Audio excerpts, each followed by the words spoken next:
Halo, jumpa lagi dengan saya. Saya berdoa semoga semua kita baik-baik saja.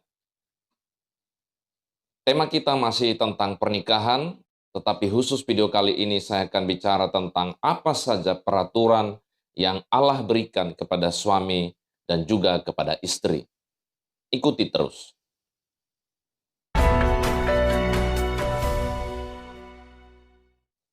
Dalam semua aspek kehidupan, apabila setiap orang mengerti perannya, fungsinya masing-masing, maka hidup akan sangat indah dan mudah sekali untuk dijalani, serta akan bisa memaksimalkan potensi yang ada bagi setiap pribadi dan juga setiap keluarga. Sama halnya dalam pernikahan. Kalau suami dan istri memahami perannya, memahami fungsinya, maka saya yakin pernikahan itu akan menjadi pernikahan yang indah dan bahagia. Tuhan menetapkan beberapa peraturan di dalam Alkitab sehingga setiap orang, baik suami maupun istri, memahami akan perannya dan fungsinya dan juga bagiannya, terutama dalam pernikahan. Sehingga dengan demikian, setiap pasangan mempunyai kesadaran dan mempunyai inisiatif di dalam hal menjalankan peran masing-masing sebagai suami maupun sebagai istri. Nah, sebelum kita lanjut kepada apa saja peraturan itu, bagi teman-teman Bapak Ibu yang baru saja bergabung di channel ini, like, komen, dan subscribe. Mendukung channel ini untuk terus berkembang, memberikan inspirasi, dan juga menyediakan video-video yang bermanfaat bagi kita semua, khususnya bagi para pasangan dalam pernikahan. Peraturan-peraturan yang Allah berikan untuk suami seperti sudah tertulis di dalam Alkitab. Yang pertama, suami mengasihi istri seperti Yesus mengasihi jemaat. Sebagaimana tertulis di dalam kitab Efesus 5 ayat 25, "Hai suami, kasihilah istrimu, sebagaimana Kristus telah mengasihi jemaat dan menyerahkan dirinya baginya." Ayat ini ditujukan untuk para suami untuk meneladani bagaimana Kristus mengasihi jemaat, yaitu bahwa Kristus rela berkorban bahkan sampai mati untuk jemaatnya. Seorang suami harus siap berkorban untuk istrinya dan untuk anak-anaknya, agar pernikahan menjadi kuat dan bahagia. Yang kedua adalah menjauhkan kekerasan terhadap istri.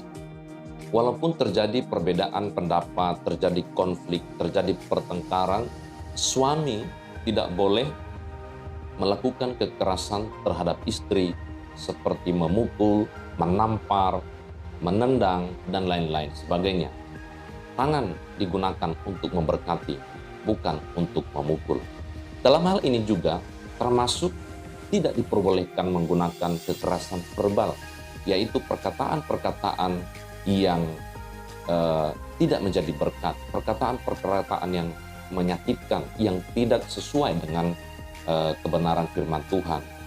Peraturan yang ketiga untuk suami adalah bahwa suami adalah kepala istri. Efesus 5 ayat 23 mengatakan, "Karena suami adalah kepala istri, sama seperti Kristus adalah kepala jemaat. Dialah yang menyelamatkan tubuh." Jadi suami adalah kepala bagi istrinya dan kepada anak-anaknya. Dalam bahasa Yunani, kepala di dalam ayat ini bisa bermakna sebagai sumber. Jadi, suami sebagai kepala bagi istri dan anak-anaknya, ia adalah sumber. Suami menerima daripada Tuhan dan suami memberikannya, meneruskannya kepada istri dan kepada anak-anaknya. Karena itu, khusus bagi bapak-bapak, bagi suami-suami, Anda sebagai sumber, jangan mengotori hidupmu, fungsimu, dan peranmu, sehingga para suami tetap mengalirkan apa yang murni, yang bersih, yang suci, yang datangnya dari Tuhan, yaitu berkat jasmani dan berkat rohani atas keluarga Anda. Suami adalah imam, raja, dan nabi bagi keluarganya. Sebagai imam, suami memimpin istrinya dan anak-anaknya datang kepada Tuhan, beribadah kepada Tuhan. Sebagai raja, suami memimpin, suami mengelola tentang rumah tangga, suami membuat keputusan-keputusan untuk keluarganya.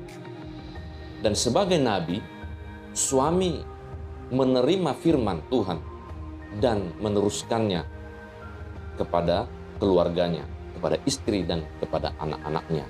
Sebagai nabi, fungsi sebagai nabi, suami juga berperan untuk mengajarkan istrinya dan anak-anaknya firman Tuhan. Karena suami adalah kepala, maka tugas dan tanggung jawab ini tidak boleh diserahkan kepada istri. Walaupun tentu dalam menjalankan fungsi tersebut, suami harus bekerja sama dengan istri.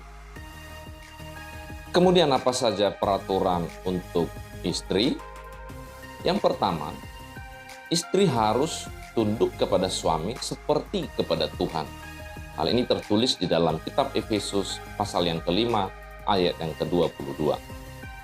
Apapun keadaan suami, bahwa istri harus tunduk dan menghormati suaminya. Selanjutnya, istri adalah penolong bagi suaminya. Ketika Tuhan Allah hendak menciptakan Hawa, Tuhan berfirman di dalam Kejadian 2 ayat 18. Tuhan Allah berfirman, "Tidak baik kalau manusia itu seorang diri saja. Aku akan menjadikan seorang penolong baginya yang sepadan dengan dia." Tuhan menghendaki istri adalah penolong bagi suaminya, bukan perongrong. Dan dikatakan adalah penolong yang sepadan. Sepadan bisa diartikan memiliki visi dan misi yang sama dengan suami di dalam hal membangun rumah tangga, bahwa memiliki pemahaman pengertian prinsip-prinsip pernikahan yang sama, bahwa pernikahan yang mereka miliki adalah pernikahan yang harus berjalan sesuai kehendak Tuhan, sesuai dengan rencana Tuhan. Istri tetaplah sebagai penolong bagi suami. Walaupun status sosial atau penghasilan istri lebih besar, istri harus tetap tunduk dan hormat kepada suaminya. Dalam hal sepadan dengan suami di dalam pernikahan, bahwa juga bermaksud istri harus berusaha menyelaraskan diri dengan suaminya, menjadi penolong yang bisa mendukung suaminya untuk melaksanakan fungsinya dengan baik sebagai suami, yaitu sebagai kepala, sebagai imam, sebagai raja, dan sebagai nabi bagi istrinya dan bagi anak-anaknya. Dalam Amsal 31 ayat 10 dikatakan, istri yang cakap lebih berharga dari permata. Cakap bisa diartikan adalah seorang istri yang melaksanakan fungsinya dengan penuh tanggung jawab, dengan sangat baik, sebagai istri kepada suaminya dan sebagai ibu kepada anak-anaknya. Bertanggung jawab dalam rumah tangganya.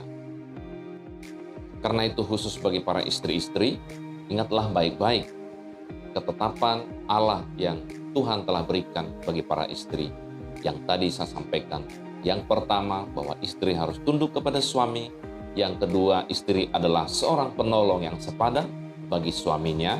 Dan yang ketiga, diharapkan setiap istri menjadi istri yang cakap dalam melaksanakan tugas dan fungsinya setiap hari.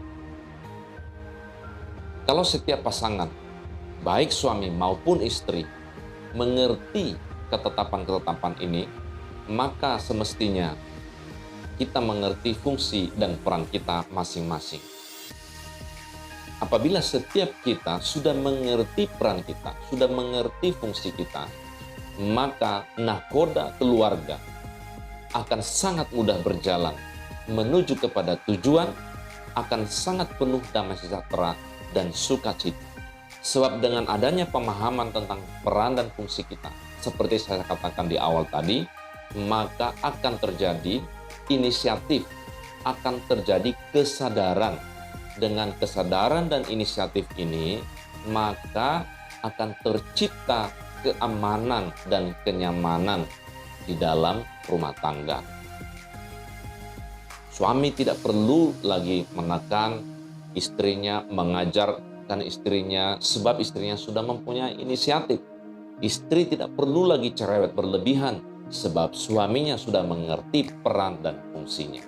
Inilah yang sangat diharapkan untuk menciptakan keluarga-keluarga yang bahagia. Maka anak-anaknya akan melihat dan menontonnya, dan mereka tentu akan bertumbuh dalam lingkungan yang sangat tepat, yang sangat baik, menjadi pribadi-pribadi yang unggul, mempunyai karakter-karakter yang baik, sebab mereka berada dalam lingkungan yang mendukung, yang menolong mereka dalam pertumbuhan yang baik tersebut. Semoga video ini bermanfaat buat kita semua. Jangan lupa like, comment, share, dan juga subscribe. Dari peraturan-peraturan, ketetapan-ketetapan Tuhan yang saya sampaikan, baik kepada suami maupun kepada istri, peraturan yang mana yang mungkin Anda sering secara tidak sadar terabaikan atau terlupakan? Berikan komen di bawah, di kolom komentar, supaya kita sama-sama saling mendukung, saling mendoakan, dan mudah-mudahan itu nanti di video-video mendatang bisa menjadi inspirasi buat saya membuat video-video selanjutnya. Terima kasih, Tuhan Yesus memberkati kita semua. Shalom.